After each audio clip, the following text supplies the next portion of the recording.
In this edition of the Resilient Professional Podcast, we're going to hear from Art Alexander, leadership coach, entrepreneur, and business leader in Winnipeg. He's going to talk about his entrepreneurial journey, as well as a couple of key lessons he's learned along the way.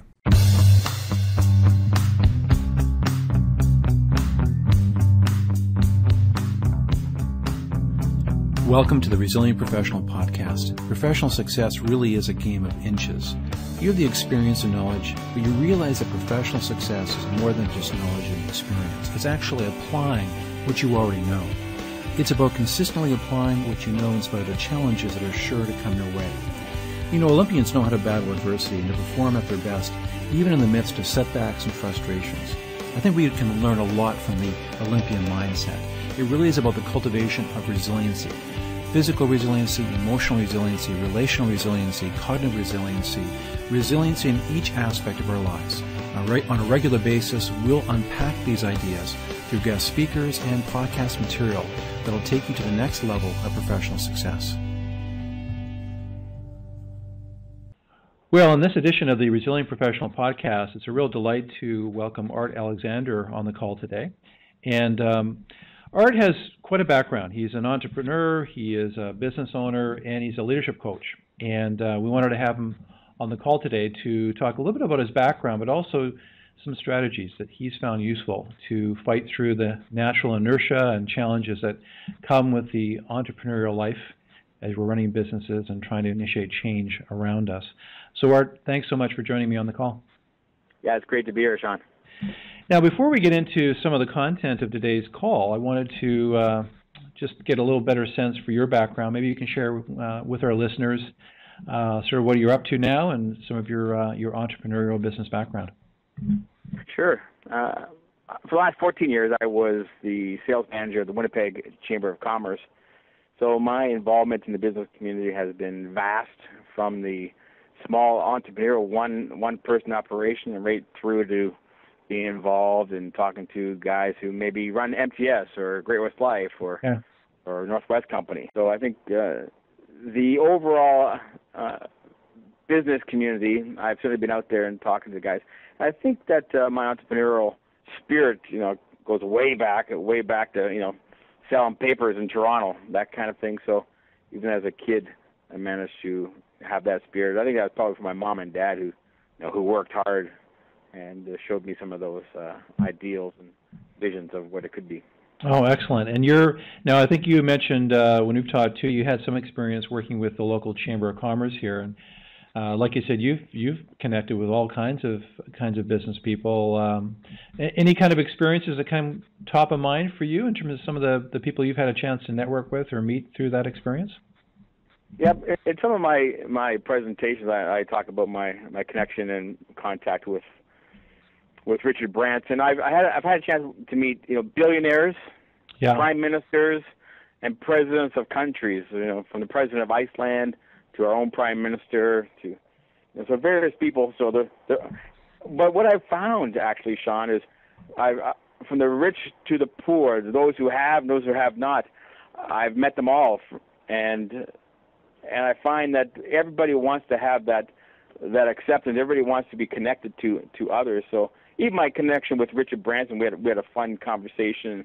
I found out even from Richard, just from the brief moments I spent together while he was here in Winnipeg, and he might have lots of money. He owns an island, okay, and he has a radio stations, and he has a couple airlines, and he's just a regular guy who has a vision for helping others. And sure, he wants to make money, but it's all about how can I give back? So give back my products or services is what he does, of course.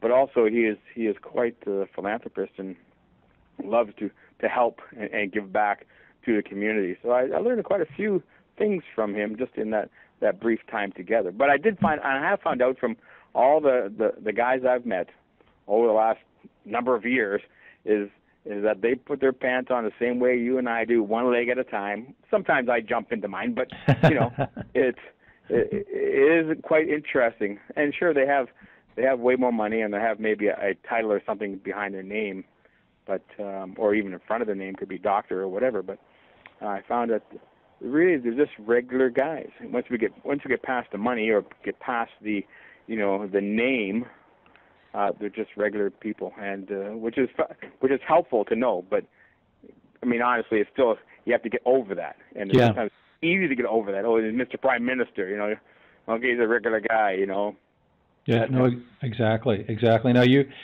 Now you have, I think you mentioned to me that you are obviously involved in leadership training. So not just through the entrepreneurial part where you're running a business, you're doing leadership training. What got you directed in that vein of things? How did you get involved in leadership training?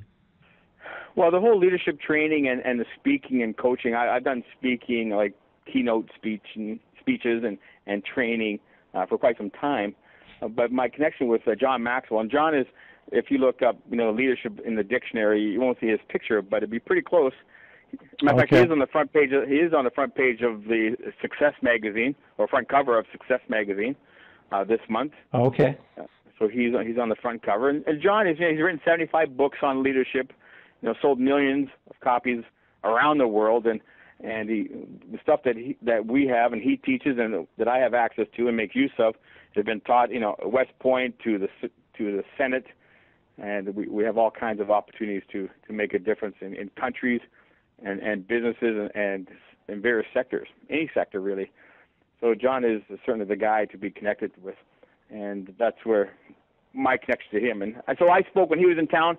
We had some 1,100 people. Oh, wow. I spoke in the morning, so I like to say, he warmed up the crowd for me, and then I spoke. I did a session, and then John came back. But it was a great opportunity to be on the platform with a guy who travels all over the world and speaks to, stadiums full of people. Wow. Now, like you said, you've had an interesting background, both, I guess, started way back when you were selling papers in Toronto, to running your business, working with business owners and entrepreneurs and business people from all over the city with the chamber involvement, and, of course, being a leadership coach. This podcast is part of it, is really about talking about strategies and ways that business owners have overcome challenges or inertia or issues that have sort of got in the way of their goals and how they overcame those things and fought their way through them. So from your perspective, when you look back at your entrepreneurial journey, were there examples, situations that came up for you that were particularly challenging, and then I guess strategies that you used to overcome those challenges and get through them successfully? Yeah, one of the key ones for sure is the whole idea of mentorship and having someone come alongside your coach. Sometimes there's different names for it, and sometimes it could be friends, guys who have gone down the road before you, and then there are those times where you have a coach, you have a paid coach. Even they say even Michael Jordan had a coach, or Sidney Crosby, and he has a coach. Yeah. Right. So having a coach and a mentor is very helpful, and what they do is they smooth the road out that won't be as bumpy as you go along. So I certainly have guys in my own life, and I've had coaches I've paid for, and lots of money, thousands of dollars actually. But overall, it was an investment in me. And if you want to make an investment in somebody, make an investment in yourself. And honestly, if John or Sally or Tom won't take the time to invest in themselves, whether it's buying a book, going to a seminar, having a coach, all these things are very helpful to help smooth the way, because sometimes we get so wrapped up in who our business and look at this challenge, I got this cash flow challenge, I got this problem with my staff. We're not the only ones who've ever gone down that road. Yeah, there's men and women out there who can help us and are happy to help. As come alongside as a friend or a coach or a mentor, or those who could be brought in and say, it's going to cost me some money to have a coach come alongside. So I think the mentorship and the coaching is very important, and to keep investing in yourself. Totally. If I do a seminar with 50 guys and I ask how many are growing themselves, how many have a plan for growth. Out of 50 guys, I'd be surprised if a handful said, "Yeah, I'm going to a seminar, I'm reading my book, I'm spending this much of my income, if you will, on growing me." Because if you want to grow your business, you got to start with you. Yeah, I know exactly, and it's interesting.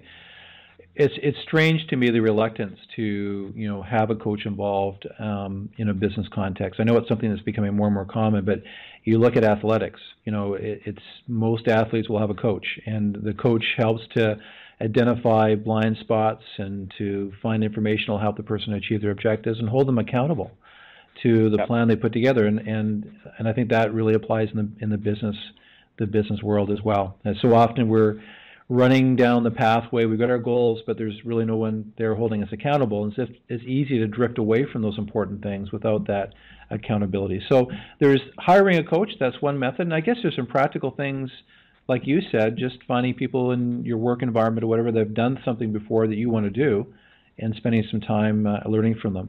Now, you spend a lot of time networking. I guess that's part of one of your strategies as well, is trying to meet new people, not just from a business standpoint, but also learning. Could you share a little bit about your approach to networking and why you find that so valuable to your business?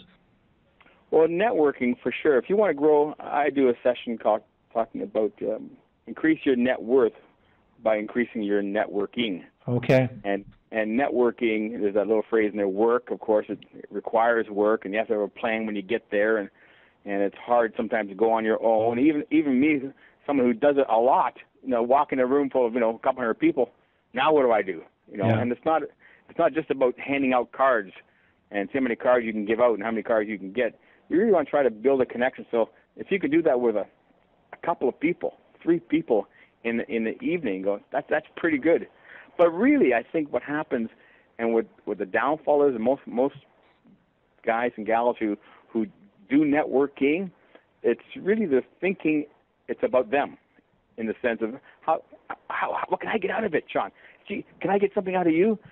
It's really how can you help the other person? What can you do for them? I remember Zig Ziglar, when I had a chance to meet Zig, and he said, if you help enough people get what they want, eventually you'll get what you want, right? And so I thought, well, that's a good line, Zig. I mean, I wish I'd come up with that line, but no, I didn't. And Zig Ziglar came up with that line.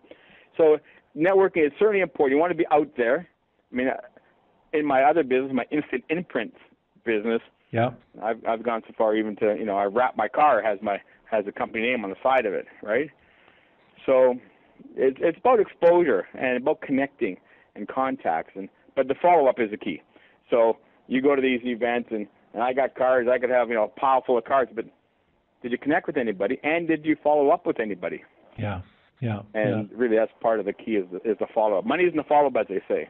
And so I think the people who are out there need to remember it's about the follow-up and connect and making a connection.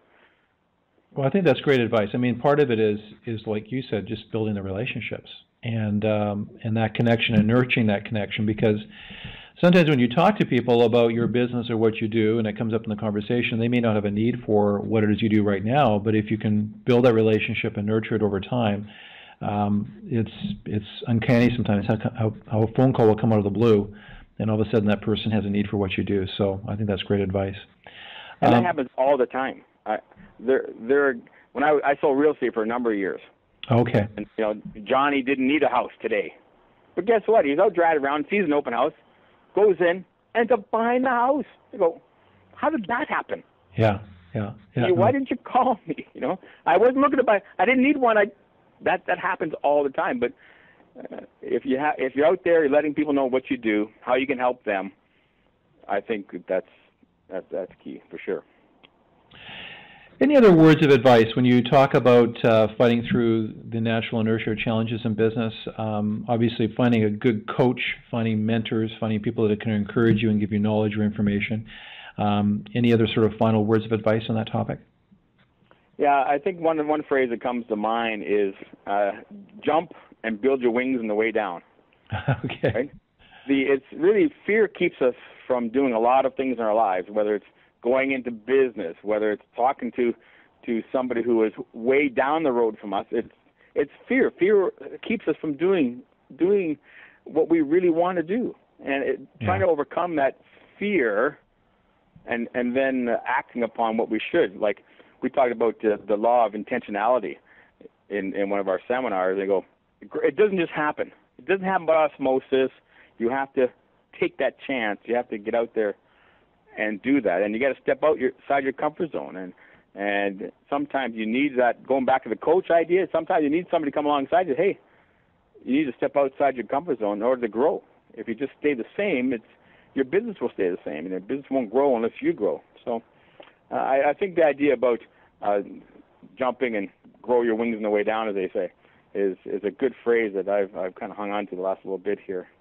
Well, I think it's good advice. I mean, you're pushing the envelope and learning new things, and in this day and age, I mean, you can't get too comfortable with existing approaches that you're using. I mean, you always have to be pushing and learning and trying new things to be relevant. So that's good advice. Now, Art, if people want to get a hold of you, learn more information about the coaching that you do, the work that you do, how do they do that? How do they find out about you and the information about your training programs? Yeah, they can find me. I'm easy to get a hold of, as they say. You can find me on Twitter, Art Alexander. You can find me on Facebook, LinkedIn for sure. My website is artalexander.ca. You'll find me there, or you can even find me at artthechamberguy.com. You'll find me there as well. They both go to my speaking and training website as well. So I appreciate that. Okay, perfect. Art, thanks so much for taking a few moments today to join us, to give us some words of advice. And again, anyone listening to the presentation, be sure to check out Art's websites and contact information if you want to learn more about coaching, mentoring, and leadership development. Thanks so much, Art. Thanks, Sean. Appreciate it. Take care. Bye. Well, that concludes this edition of the Resilient Professional Podcast. Art had some great ideas.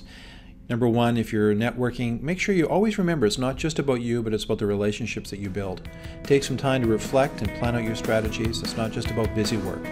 And so I hope you enjoyed the podcast. To learn more about becoming a resilient professional, be sure to take a look at the Resilient Professional ebook on our website. And when you go to the landing page for that book, you can download Chapter 1 for free.